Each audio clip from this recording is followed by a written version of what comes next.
Olá, meu nome é Yanei Mota. Estou doutorando em música pela Universidade Federal do Rio Grande do Sul e sou colaboradora do Grupo de Estudos e Pesquisa em Música, GRUMOS, vinculada à Universidade Federal do Rio Grande do Norte, UFRN. Hoje apresentarei para vocês a comunicação intitulada Music, Lugares Públicos e Desengajamento Moral, resultados iniciais de um estudo sobre a prática musical nas áreas comuns da Escola de Música da UFRN. Esse estudo tem sido elaborado sob a orientação do professor Dr. Mário André Vanderlei Oliveira e tem como autores e autoras eu, Ítalo Soares, Luciano Paiva, Carlos Ribeiro, Ana Clara Ponciano, Hernani Barbosa, Pamela Paulo e Tamar Gensgalk, coordenadora do GRUMOS. O objetivo geral do estudo foi investigar a relação entre engajamento musical e moral de discentes da escola de música, tendo como base suas perspectivas sobre a prática musical em lugares públicos. Para construir nosso problema de pesquisa, recorremos a Ruth Saltou para entender que toda pesquisa ou projeto se inicia com um conjunto de considerações sobre aquela parte do mundo social que se deseja estudar. Em alguns casos, se trata de questões próximas à nossa experiência. Desse modo, partimos de problemas individuais como desconforto que sentimos e observamos que são decorrentes da prática musical excessiva nas áreas comuns da Escola de Música da UFRN para pensarmos a nossa direção na pesquisa.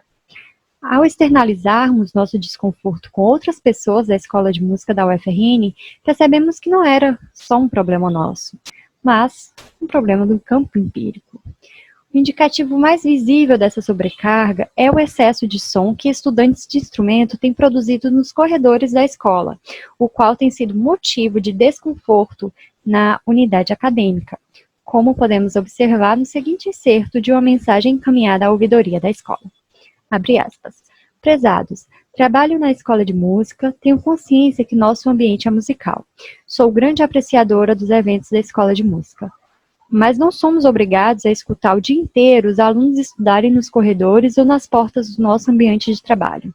Isso se torna mais grave porque trabalho na biblioteca, onde o lugar exige concentração de seus usuários. A reclamação é geral, pois ao final do dia, estamos apresentando dores de cabeça. Vale ressaltar que alguns dos servidores relatam ter procurado a diretoria de atenção à saúde do servidor com fortes suspeitas de estresse associado ao volume sonoro ao qual diariamente se expõe.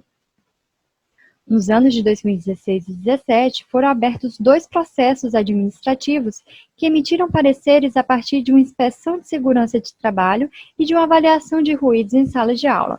Desta feita, foi emitido um laudo indicando que, de fato, a quantidade de decibéis nos corredores da escola é superior à máxima indicada para o ouvido humano, sendo assim danosa à saúde física e mental daqueles que a ela se expõem diariamente.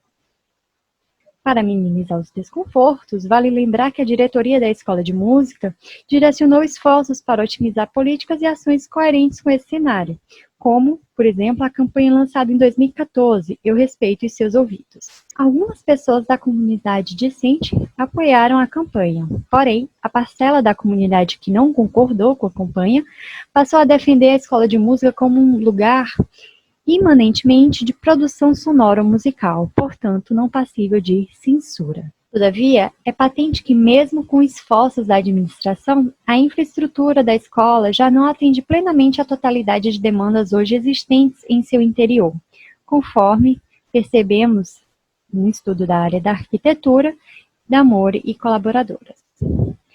No estudo citado, as autoras realizaram uma avaliação pós-ocupação no edifício da escola, analisando áreas comuns do prédio a partir de estratégia multimétodos. O estudo apontou diversos pontos críticos do edifício da escola. Isso porque a edificação da escola foi construída em 1991, quando a escola oferecia poucos cursos. Atualmente, a escola oferece cursos técnicos de graduação, licenciatura, bacharelado, bem como cursos de pós-graduação, lato e stricto sensu. As autoras sugeriram, ao final deste estudo, previamente citado, que há necessidade de, por exemplo, criar mais cabines e salas de estudo individual, e também de realocar o curso de iniciação artística para outra área da escola, pois, como se localiza próximo ao estúdio e às salas de aula, o ruído pode interferir em outras atividades de estudo. A partir das considerações feitas sobre os nossos problemas do campo empírico e os problemas da área de conhecimento, estabelecemos o seguinte problema. Como estão associados o engajamento musical e moral de estudantes da Escola de Música da UFRN com base em suas perspectivas sobre a prática nas áreas comuns?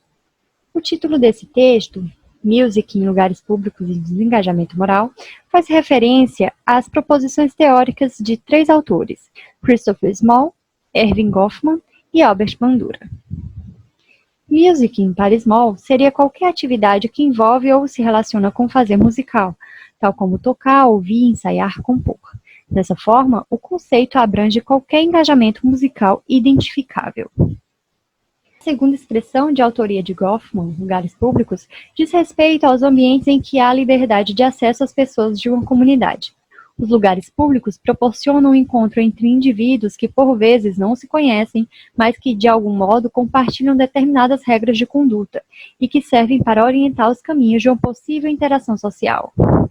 Por fim, desengajamento moral, principal conceito adotado neste trabalho, é descrito pela perspectiva da teoria social cognitiva de Albert Bandura como um conjunto de proposições que visa teorizar sobre argumentos que as pessoas elaboram para justificar comportamentos instabilizadores da convivência, por vezes para não se sentirem culpadas ou censuradas.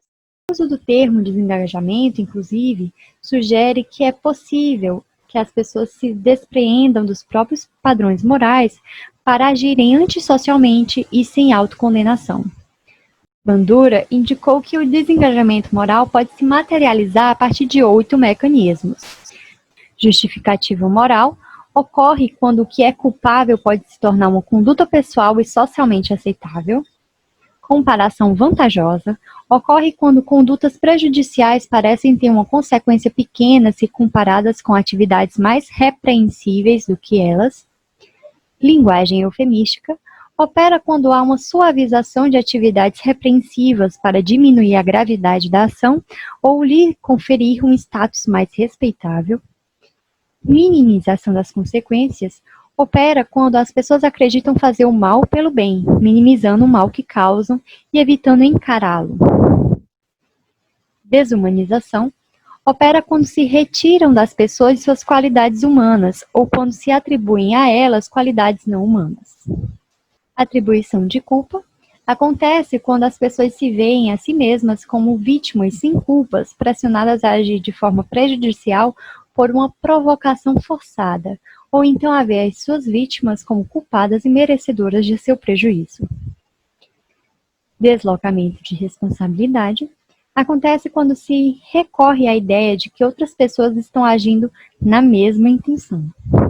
E difusão de responsabilidade acontece quando as pessoas veem suas ações como se estivessem emergindo de pressões sociais ou de imposições de outros. O estudo tem uma abordagem quantitativa, mais especificamente a pesquisa se configurou como survey interseccional baseado na internet, com a adoção da técnica bola de neve. Para tal, recorremos a 4 estratégias principais de divulgação do nosso instrumento, um questionário online. Primeira estratégia, envio do questionário a todas e todos os estudantes e as estudantes da Escola de Música por meio do sistema acadêmico. Segunda estratégia, postagem do link do questionário nas redes sociais do grupo. Terceira estratégia, fixação de cartazes com QR Code em diversos pontos da escola. Quarta estratégia, apoio dos demais professores e professoras e estudantes na divulgação da pesquisa e seu questionário. Considerando a categoria survey escolhida, interseccional, os dados foram coletados por meio do questionário online autoadministrado entre os dias 18 de setembro de 2019 e 10 de janeiro de 2020.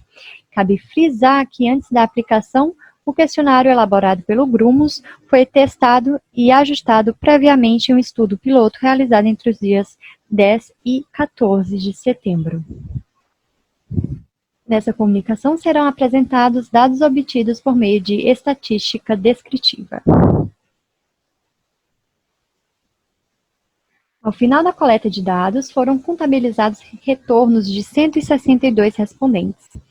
Excluímos 18 deles ou delas porque não se enquadraram no público-alvo da pesquisa. Dessa forma, o número total de colaboradores e colaboradoras cujas respostas foram consideradas válidas no estudo foi 144. Esse grupo de respondentes foi composto majoritariamente por estudantes jovens, sendo 27 a idade média e 22 a moda do grupo. A maior parte da amostra se declarou do gênero masculino e a minoria feminino. Do total de respondentes, a maioria indicou residir em Natal. A maioria dos e das respondentes indicou ser alunos e alunas de cursos de graduação da escola, ou seja, da licenciatura ou bacharelado em música. Na sequência estão as estudantes e os estudantes da pós-graduação, estudantes dos cursos técnicos de nível médio e, por último, alunos e alunas dos cursos de extensão da escola de música. A maior parte da amostra são instrumentistas de cordas friccionadas, seguidas de instrumentistas de sopro. Do total, 11 respondentes não mencionaram instrumento e apenas um indicou nenhum instrumento. Ao serem questionadas sobre a prática musical na escola, a maioria indicou utilizar a escola para praticar, e cabe destacar que das pessoas que afirmaram não praticar na escola de música, mais da metade é estudante da graduação, correspondendo a 51,9% da amostra, sobretudo do curso de licenciatura em música. Essas pessoas indicaram que não praticam na escola porque não consideram que esse seja o foco do curso, ou também entre as justificativas apresentadas está a falta de sala e constrangimentos. Aqueles que indicaram praticar na escola foi perguntada a periodicidade semanal de sua prática. A maior parte dos e das respondentes indicou praticar 5 vezes por semana na escola de música. Também foi possível identificar que os turnos que esses estudantes mais praticam são, na ordem, à noite, com 81 indicações, à tarde, com 80 indicações, e pela manhã. Quanto aos objetivos da prática nas áreas comuns, os motivos mais indicados foram a manutenção ou aprimoramento da técnica instrumental, preparação para recitais e provas. Inspiradas nas proposições de Goffman, perguntamos às 52 pessoas que indicaram praticar nas áreas comuns da escola se percebiam as reações dos e das observadores em relação à sua prática nessas áreas. 61,5% das pessoas respondentes indicaram perceber de diferentes formas as reações da comunidade acadêmica frente às suas práticas nas áreas comuns. Eles acreditam que as outras pessoas se incomodam com sua prática nas áreas comuns, são indiferentes, reagem normalmente ou reagem com admiração à sua prática. A partir da análise dos itens do questionário atinentes aos mecanismos de desengajamento moral de Bandura, foi identificada a presença de ao menos um tipo de mecanismo em 93,1% das respostas. O mecanismo de desengajamento moral mais presente nas respostas foi a justificativa moral, seguida da comparação vantajosa, deslocamento de responsabilidade e difusão de responsabilidade. Essa comunicação apresentou dados descritivos de um estudo em andamento. A próxima etapa do trabalho consiste no aprofundamento das análises relacionando variáveis observadas no estudo. Acreditamos que os resultados parciais aqui apresentados podem ajudar a fomentar o debate sobre o assunto. Ademais, é nossa intenção promover reflexões sobre ética sonoro-musical, bem como disponibilizar dados potencialmente embasadores de políticas promotoras do bem-estar na Escola de Música da UFRN e em outras instituições que oferecem formação artístico-cultural e ou acadêmico-científica na área de música. Porque nós acreditamos que enquanto o debate sonoro não se tornar, como tudo, algo coletivamente compartilhado, não haverá uma cultura constituída sobre a música e suas implicações estético-sonoro-visuais. Seguem as referências utilizadas nesta comunicação. Agradecemos a atenção.